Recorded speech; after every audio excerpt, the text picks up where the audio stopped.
Kraften af en vindmølle. Han rammer mig i hovedet, og 4 tænder flyver ud på gulvet. Da jeg vågner igen, kan jeg ikke snakke.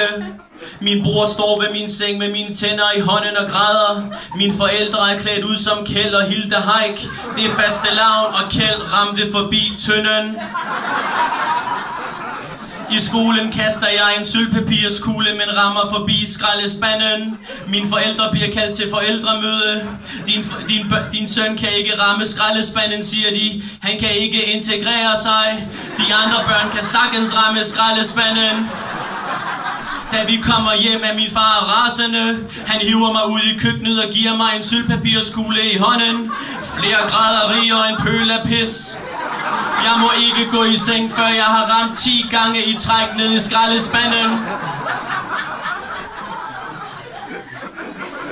Da jeg får kørekort, bliver jeg en dag stoppet med 12 kilo i bagagerummet. Hvad skal du med alle de skittles, spørger politimanden.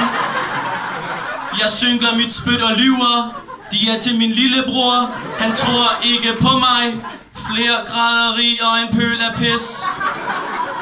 Jeg bryder sammen og siger, at jeg har selv tænkt mig at spise dem. Min far er rasende, da jeg kommer hjem. Han er helt vild med skittles. Når han ser, at jeg har nogen, så gemmer han dem for mig og spiser dem, når jeg er i skole. Han er helt vild med de røde. Jeg kan bedst lide de gule. Jeg ved det. Det er vanvittigt.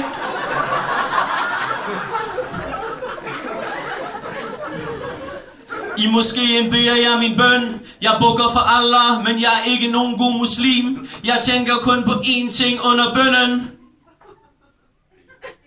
10 minutter senere står jeg nede i Gretes pølsevogn og gnæver på en ristet med det hele. Da Murat kommer kørende forbi, råber han af mig: det er haram, habibi. Jeg lyver og siger, det er kyllingepølse. Murat vil også have en ristet. Jeg køber en til ham. Min far kommer pludselig løbende forbi. Han træner til Berlin Marathon. Er du sindssyg, råber han. Der er tomme kulhydrater i brødet, din vantro tosse. Vi spiser kun palæo-mad her i huset. Han har slæbt mig hjem. Han er rasende. Han serverer en vildfanget laks med blomsterkarse og bredbladet persille. Spis det! Flere graderi og en pøl af pis. Jeg er en skide antisemit. Jeg ser nemlig Schindlers Liste, men falder i søvn halvvejs. Den er i sort og hvid, for helvede. Min far er rasende. Det er et mesterværk. Steven Spielberg er Gud. Hvad med Allah, spørger jeg. Nej, det er Steven. Jeg bliver sat til at se Warhorse som straf.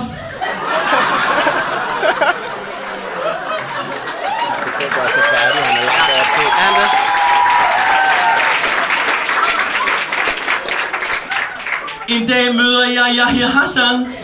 Han ryger en joint. Jeg får et sug, og jeg hoster som en gammel mand.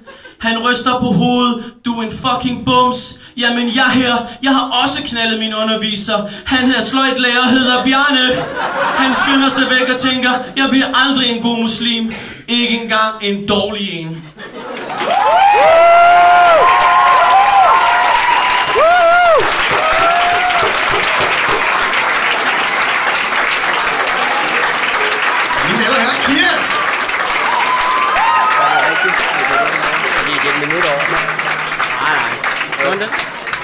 Og det kan jeg selvfølgelig berolige alle med, at luftrummet over huset har været lukket hele aftenen.